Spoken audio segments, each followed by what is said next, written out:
বাংলা হাটের মাধ্যমে যারাই দর্শক আছেন তাদেরকে আমি কমিটমেন্ট করে যাচ্ছি দুটো দপ্তর থেকে আমি করাপশন মুক্তি করব।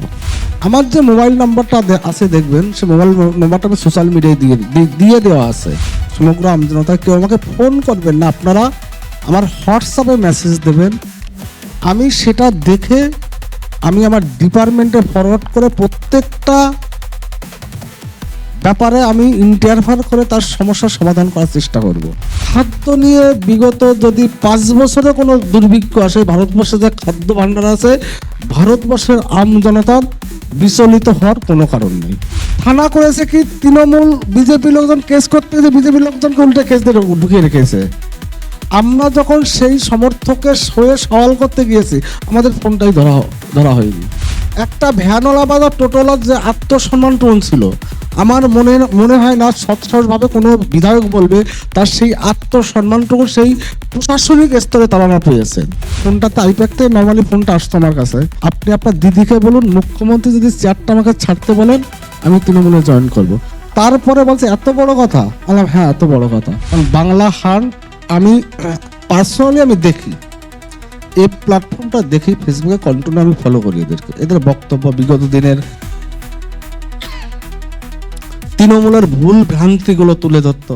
বাংলা ভাষায় ডিজিটাল মিডিয়ায় 1 নম্বর বাংলাহান প্রেজেন্টস টাফ টকে আপনাদের স্বাগত। পূর্ণাঙ্গ মন্ত্রিসভা ঘোষণার পর প্রথম আমরা খাদ্য ও সমবায় মন্ত্রী অশোক কীর্তনিয়াকে পেয়ে গিয়েছি। অশোকবাবু, আপনাকে স্বাগত টাফ টক উইথ ঋতব্রততে, বাংলাহান প্রেজেন্টস টাফ টক উইথ ঋতব্রততে। আমি প্রথমেই বলবো, পূর্ণাঙ্গ মন্ত্রিসভা ঘোষণা হয়ে গিয়েছে, কিন্তু বাংলার ইতিহাসে লেখা থাকবে আপনার নাম স্বর্ণাক্ষরে।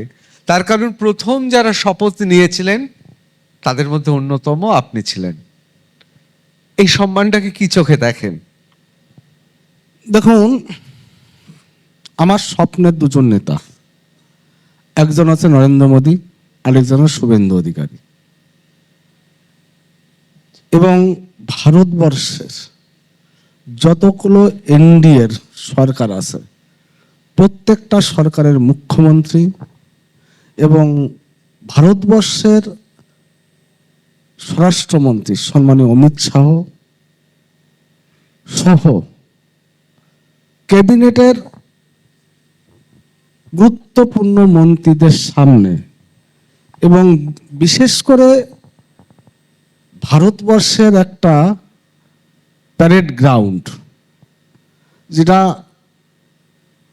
বিশ্বের ইতিহাসে নাম বলা চলে, সেই প্যারেড গ্রাউন্ডে লক্ষ লক্ষ মানুষের করতালির মধ্য দিয়ে যে শপথ গ্রহণ অনুষ্ঠান, এর একটা আলাদা বার্তা এবং অনুভূতিটা আমি আপনাদের ভাষায় প্রকাশ করতে পারবো না। মনে হচ্ছিল একদম স্বপ্নের মতো। একটা স্বপ্ন, বাস্তব, মানে বাস্তব। আমরা যখন স্বপ্ন দেখি না, সেই স্বপ্নটা বাস্তবের মাটিতে নেমে এসেছিল। আমি ব্যক্তিগতভাবে আমি নিজে কল্পনা করতে পারিনি। আগের দিন রাতের বেলা 10:23 আমার কাছে ফোন এসেছিল। মাননীয় মুখ্যমন্ত্রী তিনি ফোন করেছেন, কালকে আপনি শপথ গ্রহণ পাঠ করবেন।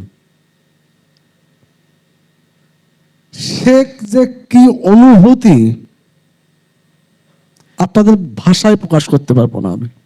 আমার পাশে যারা তখন ছিল তারা সেটা অনুভব করেছিল, সেটা এইভাবে বলা যাবে না।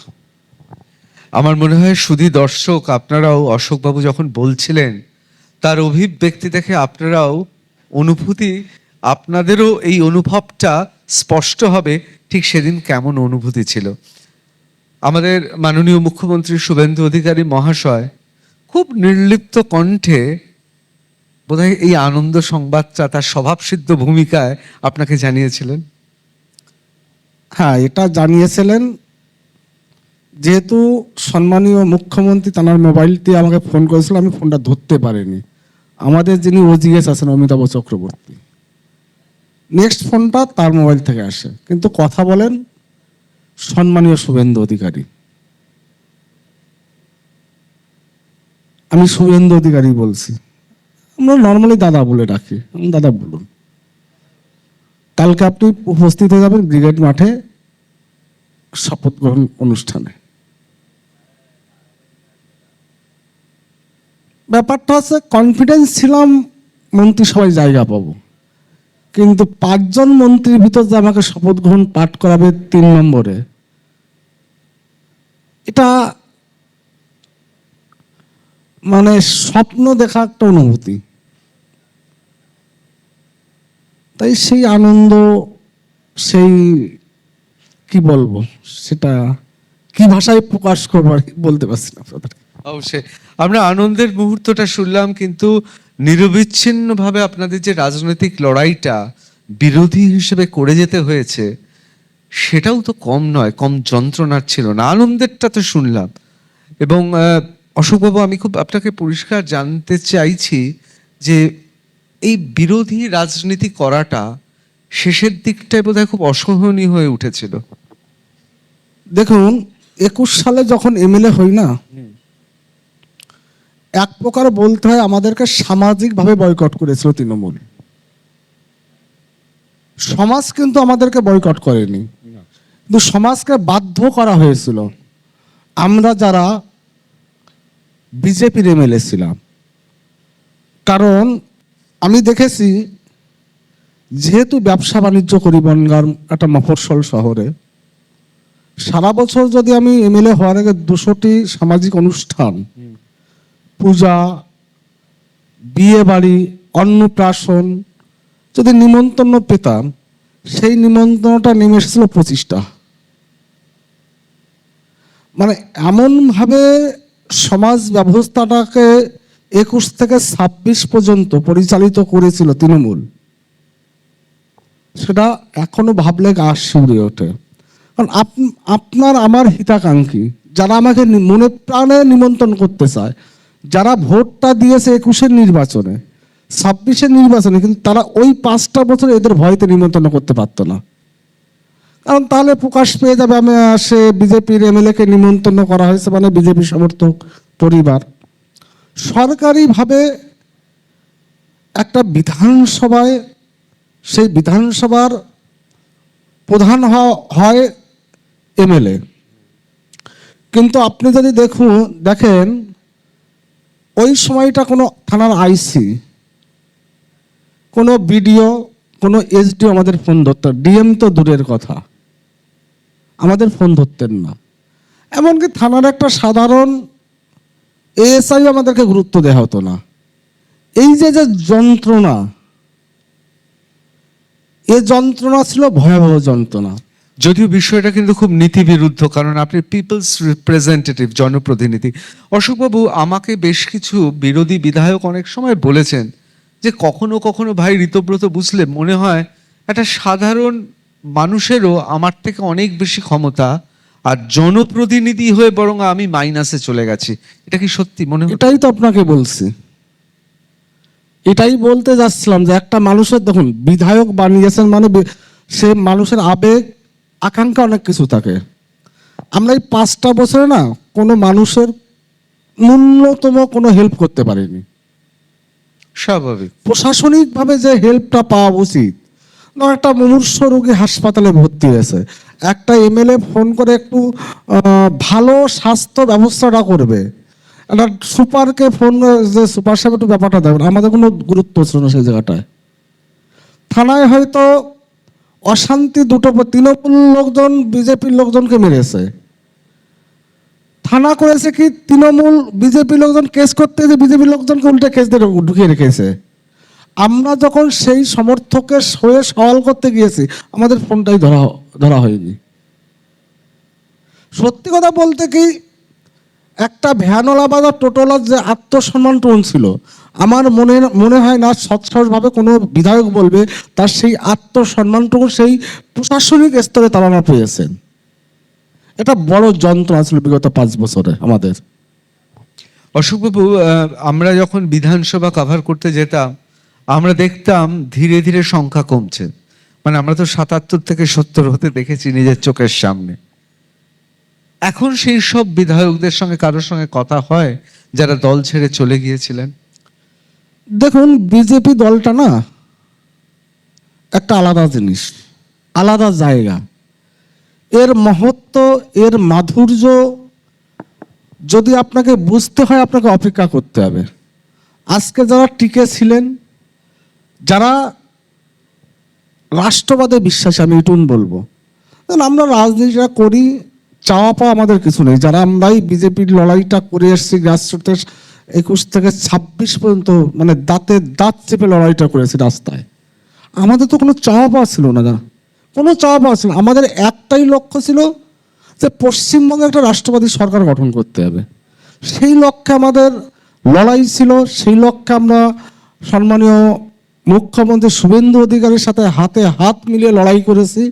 আজকে ভারতীয় জনতা পার্টির একটা সরকার পশ্চিমবঙ্গে গঠন হয়েছে, যে সরকারটা, যে দলটা ধরুন আজকে যে পশ্চিমবঙ্গকে ভারতবর্ষকে দিয়ে গিয়েছিলেন, যে পশ্চিমবঙ্গ মানে বাঙালি হিন্দুদের শেষ মানে হিন্দুদের বাসস্থান দিয়ে গিয়েছিলেন শ্যামাপ্রসাদ মুখার্জি, তার তৈরি দল 1947-এর পরে আজকে 2026 সালে পশ্চিমবঙ্গের মাটিতে ক্ষমতায় আসলো। শুধু আমরা লোভ সংবরণ করে সেই সব বিধায়কদের চোখে চোখ তারা তাকানোর ক্ষমতা এখন আর নেই আমাদের দিকে। চোখে চোখ, লজ্জা বলে তো একটা বস্তু আছে, সেই লজ্জায় পরে তাকাতে পারে না। আমাদের ছেড়ে চলে যাওয়ার পরে 26-এর নির্বাচনের আগেও আমাদের চোখে চোখ রাখতে পারতেন না। তো 77 থেকে 70 আসুক বা 60 আসুক বা 65, যারাই টিকেছিলেন, মানে যারা ছেড়ে গিয়েছিলেন তারা তৃণমূল আমলেও তারা বিশ্বাসঘাতক হিসেবে তাদের মধ্যে একটা অপরাধবোধ কাজ করে। 100 বার আমি দেখেছি। অশোকবাবু, আপনাকেও তো অনেকবার টোপ দেওয়া হয়েছিল তৃণমূল কংগ্রেসের পক্ষ থেকে যখন দেখুন, আমাকে দীর্ঘদিন যাবত আমাকে বলা হয়েছিল কি লাগবে, কি দেবে না, দিদির সঙ্গে আপনাকে বসিয়ে দিচ্ছি। দিদির সঙ্গে বসিয়ে কি হবে, কত টাকা লাগবে? টাকা দিয়ে আমি কি করব? না, 5 কোটি টাকা লাগবে। টাকা দিয়ে আমি কি করব? টাকা কি সঙ্গে নিয়ে যাব? বারবার ডিস্টারবেন্স করতে। একটা সময় তো আমাকে ওই সময়কার টিভি বা মিডিয়াগুলো আমাকে তৃণমূলে যোগদান করিয়ে দিয়েছিল। কিন্তু লাস্ট আমি যেদিন বলেছিলাম, যে ফোনটাতে আইপ্যাকতে নর্মালি ফোনটা আসতো আমার কাছে, আমি বলেছিলাম, হ্যাঁ আপনি আমাকে বসিয়ে দেন, বারবার আপনারা ফোন করে আমাকে ডিস্টার্ব করছেন, আপনি আপনার দিদিকে বলুন, মুখ্যমন্ত্রী যদি চেয়ারটা আমাকে ছাড়তে বলেন আমি তৃণমূলে জয়েন করব। তারপরে বলছে এত বড় কথা, আলাম হ্যাঁ এত বড় কথা। তারপরে দ্বিতীয় দিন আমার কাছে আর ফোন আসেনি। মানে আমি চাচ্ছিলাম যে বিরক্ত আমাকে করা হচ্ছে, এই কথাটা বললে হয়তো ফোনটা আসা বন্ধ হবে, সেটাই নর্মালি বন্ধ হয়েছিল। মানে একদম ঝোপ বুঝে কোপ মেরে দিয়েছেন। অশোকদা, আপনাকে যে দায়িত্ব দেওয়া হয়েছে, খাদ্য দফতর এবং সমবায় দুটো অত্যন্ত গুরুত্বপূর্ণ পশ্চিম বাংলার আর্থসামাজিক কাঠামোতে। কংগ্রেস আমল বাম আমল একভাবে চলেছিল, সমবায় প্রথা নিয়ে কংগ্রেস আমল বামে, বিশেষ করে সমবায়তে অনেক অভিযোগ ছিল, কিন্তু সমস্ত কিছু ছাড়িয়ে গিয়েছে দুর্নীতির একেবারে পারদ তুঙ্গে উঠেছিল তৃণমূলের সময়। সমবায় প্রথাতে সিন্ডিকেট করে এবং বিভিন্ন সময় বিভিন্ন বেআইনি কাজ করে যেমন টাকা উঠেছে, আর খাদ্য দপ্তরে তো ডাকাতি হয়েছে, সামলাবেন কি করে? দেখুন, পার্টি আমার প্রতি বিশ্বাস রেখেছে, সেটা আমি নিজেকে গর্ববোধ করি। পার্টি হয়তো দিল্লি নেতৃত্ব, আমাদের সংঘ পরিবার, সর্বোপরি শুভেন্দু অধিকারী আমার প্রতি বিশ্বাস রেখেছেন যে হয়তো আমার দিয়ে হয়তো এই যে দুটো দপ্তরে যে করাপশনটা হয়েছে সেটা হয়তো মুক্তি পাবে। এবং আমি আপনাদের মাধ্যমে, বিশেষ করে বাংলা হাটের মাধ্যমে যারাই দর্শক আছেন তাদেরকে আমি কমিটমেন্ট করে যাচ্ছি, দুটো দপ্তর থেকে আমি করাপশন মুক্তি করব, করাপশন মুক্ত করব। প্রথম কথা বলি, খাদ্য দপ্তরে একটা প্রাতিষ্ঠানিক দুর্নীতি হয়েছে। দেখুন, স্বাস্থ্য শিক্ষা ব্যবস্থাটা দুর্নীতিটা রাস্তায় এসে নেমেছিল, কিন্তু খাদ্যর দুর্নীতিটা সেভাবে রাস্তায় এসে নামেনি। আপনারা দেখেছেন, এখানকার যিনি মন্ত্রী ছিলেন জ্যোতিপ্রিয় মল্লিক, তিনি জেলে গিয়েছেন, সিবিআই ইডি ধরেছে, জেলে গিয়েছেন। তো বাস্তবে পুরো টপ টু মিনিস্টার থেকে একটা নিচের লেভেল অব যেটা ফুড ইন্সপেক্টর অব্দি খাদ্য দপ্তর দুর্নীতির সঙ্গে জড়িয়ে আছে। এবং আমি 1 মাসে যতটুকু কাজ করেছি, যেহেতু অফিসের কাজ সেটা বলা উচিত না, তবে পশ্চিমবঙ্গের জনতাকে এটা বলবো, 8.5 কোটি মানুষ যারা কম বেশি রেশন ব্যবস্থার উপর নির্ভরশীল, তাদের খাদ্যের কোয়ালিটির সঙ্গে কোনো কম্প্রোমাইজ নেই। দেখুন, এখনো কিছু সমস্যা হবে। সমস্যা বলতে, আমি যেদিন আমি আমার দপ্তরে ঢুকেছিলাম, প্রথম দিন ঢুকেই কিন্তু আমি বলেছিলাম আজ থেকে গম বন্ধ। গম বন্ধ বলেছিলাম, কিন্তু বাস্তবে দেখলাম যে ওই টাইমটা যদি মে মাসে যদি আমি গমটা বন্ধ করে দিই, গভর্নমেন্টের 600 কোটি টাকা লোকসান হবে। যে গমটা ডেলিভারি হয়ে গেছে, যে গমটা ক্রাশিং হয়ে গিয়েছে, গমটা আটা তৈরি হয়ে গিয়েছে। আমি যেদিন মুখে কথা বলার পরে তার পরের দিন ফাইলে সিগনেচার করেছিলাম। আমি বলেছিলাম 11 তারিখ পর্যন্ত কত টন গম ভাঙা হয়েছে সে লিস্ট লাগবে আমার। ব্যালেন্স যে গম আছে সেই গমটা মে মাসেই দিতে হবে। 1 কেজি গম তারপরে সেই দিনের পরে ভাঙা হয়নি, এবং মে মাসে কম বেশি আটা কিছু পার্সেন্টেজ গম দেওয়া হয়েছিল, এবং জুন মাসে যে সম্পূর্ণ গম দেওয়ার কথা ছিল। তো বাস্তবে আটা যখন রেশন ডিলারের কাছে চলে যায়, সব উপভোক্তা সবসময় মাল তোলেন না, কিছু গম আটা থেকে গিয়েছিলেন, যার কোয়ান্টিটি আছে অ্যাপ্রক্স 8,000 মেট্রিক টন। এই আটাটুকুনি জুন মাসে পাবে, জুলাই থেকে আর কোনো আটা রেশনে দেয়া হবে না।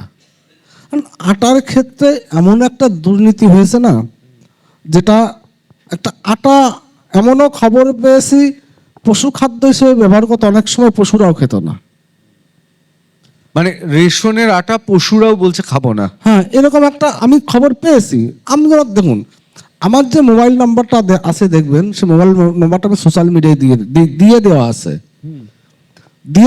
দিয়ে দেওয়ার মূল কারণ এইটাই, আপনার মাধ্যমে জানাই সমগ্র আমজনতা, কেউ আমাকে ফোন করবেন না, আপনারা আমার হোয়াটসঅ্যাপে মেসেজ দেবেন। আমি সেটা দেখে আমি আমার ডিপার্টমেন্টে ফরওয়ার্ড করে প্রত্যেকটা ব্যাপারে আমি ইন্টারফেয়ার করে তার সমস্যার সমাধান করার চেষ্টা করব। এটা খুব গুরুত্বপূর্ণ কথা বললেন মন্ত্রী হিসেবে, একেবারে বাংলা হান্টে সরাসরি বললেন যে নম্বরটা, আমরাও আরও একবার নম্বরটা দিয়ে দেব, অবশ্যই স্ক্রিনের তলায় সেই নম্বরটা থাকবেন, কিন্তু আপনারা ফোন করবেন না, কিন্তু হোয়াটসঅ্যাপ করবেন। তার কারণ অবশ্যই কত কাজে ব্যস্ত থাকেন, এবং এই হোয়াটসঅ্যাপটা সেই অর্থাৎ পশ্চিমবঙ্গ সরকারের খাদ্য দপ্তরের কোনো না কোনো অফিসারের কাছে দিয়ে দেওয়া না, সেটা আমার কাছেই থাকবে, ওটা আমার পার্সোনাল নাম্বারই দেয়া আছে। বাহ, আমি নিজেকে, শুনুন, নিজের কাজে আমি বিশ্বাসী, আমি কোনো অফিসারের কাজে বিশ্বাসী নই। বাহ, তার মানে আপনাদের আরো আশ্বস্ত করছেন আপনাদের পরিচয় গোপন থাকবে, তাই তো? 100 বার, মানে 100 বার আরো আশ্বস্ত করছেন আপনাদের পরিচয় গোপন থাকবে। দুর্নীতির বিরুদ্ধে লড়াইতে আপনারা হোয়াটসঅ্যাপে বার্তা পাঠাবেন, সেটা তদন্ত করে নিজে মন্ত্রী মশাই নিজে দেখবেন, অর্থাৎ অশোকবাবু সেটা দেখবেন। অশোকবাবু, এটা তো একটা যুগান্তকারী ঘটনা হবে যদি এরকম করা যায়। দেখুন, এটা আমার দেয়া আছে, অটোমেটিক আমার নাম্বারে কন্টিনিউ মেসেজ আসে। আমি তা যথাযথ কোথায় রেশনে খাবার, কোন মিল ডিস্টারবেন্স করে রেখে দিয়েছে, কোন মিল দুর্নীতির সঙ্গে জড়িয়ে, কোন অফিসার জড়িয়ে আছে, সেটা কন্টিনিউ প্রসেসিংয়ে আছে। এবার দেখুন, একটা দুর্নীতি 1 মাসে আপনি বন্ধ করতে পারবেন না, 1 মাসে অসম্ভব। একটা দুর্নীতি, এই যে দুর্নীতি, প্রাতিষ্ঠানিক যে দুর্নীতি আছে, আজকে দেখুন, যে চালটা 2টো সিজনে ধান প্রক্রিয়মেন্ট হয়, একটা পার্ট আছে সেন্ট্রাল গভর্নমেন্টের যতটুকু খাদ্যশস্য নেওয়ার কথা, সেই খাদ্যশস্যটা নিয়ে চালটা গোডাউনজাত হয়ে আছে। রাজ্য সরকার একটা পার্ট আছে RKS 1, RKS 2, এই চালটুকুন এই মরশুমে নেওয়া হবে, ধানটুকুন। আমি এই ধানটুকুন কথা বলছি আপনাদেরকে, এই চালের ক্ষেত্রে কোনো কম্প্রোমাইজ নেই। কিন্তু যে চালটা গোডাউনজাত হয়ে আছে, সে চালটা যদি এই মুহূর্তে আমি বন্ধ করে দিই, তাহলে গভর্নমেন্টের প্রচুর লোকসান হবে। যে চালটা আছে, আপনাদের এতদিন কষ্ট করে যে চালটা আছে, সে চালটা আপনারা নিন। আগামীতে আমি মন্ত্রিত্ব থাকাকালীন খাদ্যের সঙ্গে কোনো কম্প্রোমাইজ নাই, এ কথাটা আমি বারবার প্রত্যেকটা টিভি চ্যানেলে, প্রত্যেকটা মিডিয়াকে আমি বারবার বলছি। মানে মানুষের খাবারের সঙ্গে কোনো রকম আপোষ, কোনো রকম দুর্নীতি আপনি রেয়াত করবেন না। অশোকবাবু, আমাকে একটা প্রশ্ন করতেই হচ্ছে। দেখুন, এই মুহূর্তে গোটা পৃথিবী জুড়ে যে অবস্থা, এবং আমরা জানি ইরানের যুদ্ধ এবং গোটা রাজনৈতিক ক্ষেত্র, গোটা বিশ্ব জুড়ে যা অবস্থা, তাতে অনেকেই বলছেন যে অর্থনীতির ওপর একটা চাপ এসে পড়বে, এবং অর্থনীতির ওপর চাপ আসলে খাদ্যের ওপর, খাদ্যশস্যের ওপরও একটা চাপ আসবে, দাম বাড়বে। সেক্ষেত্রে অনেকে বলছেন অগাস্ট, সেপ্টেম্বর এই মাসগুলো খুব গুরুত্বপূর্ণ বিশ্ব অর্থনীতির নিরিখে, কারণ ভারতবর্ষ তো একা নয়, গোটা পৃথিবী রয়েছে। সেই জায়গায় লড়াই করার জায়গায় আমরা থাকবো তো? আপনারা ভরসা রাখুন ভারতবর্ষের প্রধানমন্ত্রী নরেন্দ্র মোদী। বিশ্বের খাদ্য হাব যদি আপনি বলেন, এই মুহূর্তে ভারতবর্ষ। যদি আমরা কিছু কিছু ফুড গ্রেন, যেমন ডালটার থেকে আমরা একটু এখনো পিছিয়ে আছি, ডালটা থেকে পিছিয়ে কিন্তু ধান, গম এবং চাল, এ দুটোর ভারতবর্ষে যা প্রোডাকশন, 1 নম্বরে চীন ছিল, চীনকে ফেলে নিচে ফেলে আমরা বিশ্বের 1 নম্বরে জায়গায় পৌঁছে গেছি, শুধু ভারতবর্ষের প্রধানমন্ত্রী নরেন্দ্র মোদী তার নেতৃত্বে। খাদ্য নিয়ে বিগত যদি 5 বছরে কোনো দুর্ভিক্ষ আসে, ভারতবর্ষে যে খাদ্য ভাণ্ডার আছে, ভারতবর্ষের জনতার বিচলিত হওয়ার কোনো কারণ নেই। বাহ, আপনি সত্যি ভরসার কথা শোনালেন।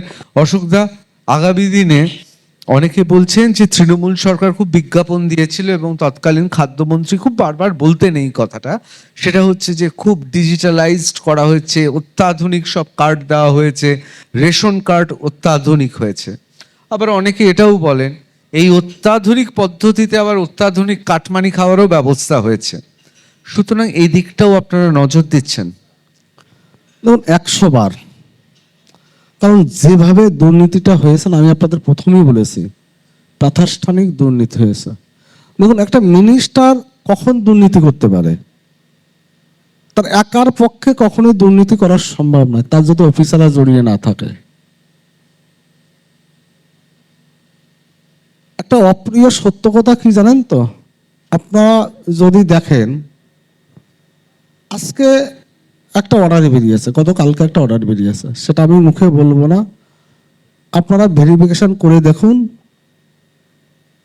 মাননীয় মুখ্যমন্ত্রী কি বলতে চাচ্ছেন, তাহলে আপনারা অনুভব করবেন। সেটা আমি আর আপনাদের দর্শকদের বলবো না, কারণ আমাদের লক্ষ্য খাদ্য দপ্তরটাকে করাপশন মুক্ত করা। কারণ পশ্চিমবঙ্গের 11 কোটি মানুষ, তার মধ্যে 8.5 কোটি মানুষ সরাসরি রেশন ব্যবস্থার উপর নির্ভরশীল। যে কোয়ালিটি এবং যে কোয়ান্টিটি দেওয়া উচিত ছিল, কোয়ান্টিটিতেও প্রচুর হেরাফেরি হয়েছে এবং কোয়ালিটিতেও হেরাফেরি হয়েছেই। যে কোয়ালিটি, যে কস্টিংয়ে যে মালটা পাওয়া উচিত ছিল, সে কোয়ালিটির মাল পায়নি কিন্তু পশ্চিমবঙ্গের আমজনতা। সেটা বিজেপির লক্ষ্য। দেখুন, আমাদের মোদিজি একটা কথা বলেন, না খাউঙ্গা না কিসি কো খানে দুঙ্গা। আমাদের যে গভর্নমেন্ট, শুভেন্দু অধিকারীর নেতৃত্বে যে গভর্নমেন্ট তৈরি হয়েছে, আমাদের একটা এজেন্ডা, না খাউঙ্গা না কিছু খানে দুঙ্গা।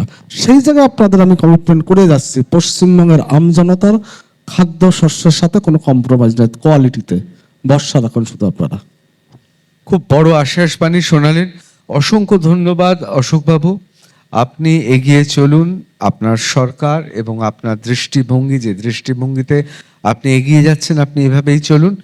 তবে আমাদের একটা কথা দিতে হবে, বাংলার 1 নম্বর ডিজিটাল চ্যানেল বাংলা হান্ট এবং টাফ টকে সেই সরকারের এবং আপনার দফতরে 6 মাস পূর্তিতে কিন্তু আপনার সঙ্গে আবার বসবো, কারণ আপনি যে দুটি দফতর অত্যন্ত গুরুত্বপূর্ণ, গোটা গ্রাম বাংলা, শহর, মফস্বল শহর, মধ্যবিত্ত, নিম্ন মধ্যবিত্ত, খেটে খাওয়া মানুষ বা বিলো পভার্টি লাইন, অর্থাৎ যারা দারিদ্র সীমার নিচে রয়েছে, প্রত্যেকে কোনো না কোনোভাবে এই দুটি দপ্তরের সঙ্গে জড়িয়ে রয়েছে। সুতরাং বাংলার মানুষের জন্য আমাদের ঠিক এ সরকারের 6 মাস পূর্তিতে আপনার কাছে কিন্তু আবার বসবো, মুখোমুখি, জানবো কতদূর কাজ হলো। এটা আমি কমিটমেন্ট করে যাচ্ছি, যখনই বাংলা হান্ট ডাকবেন আমি এখানে আসব, কারণ বাংলা হান্ট আমি পার্সোনালি আমি দেখি, এই প্ল্যাটফর্মটা দেখি, ফেসবুকে কন্টিনিউ আমি ফলো করি এদেরকে, এদের বক্তব্য বিগত দিনের তৃণমূলের ভুল ভ্রান্তিগুলো তুলে ধরতো, দেখে ভালো লাগতো।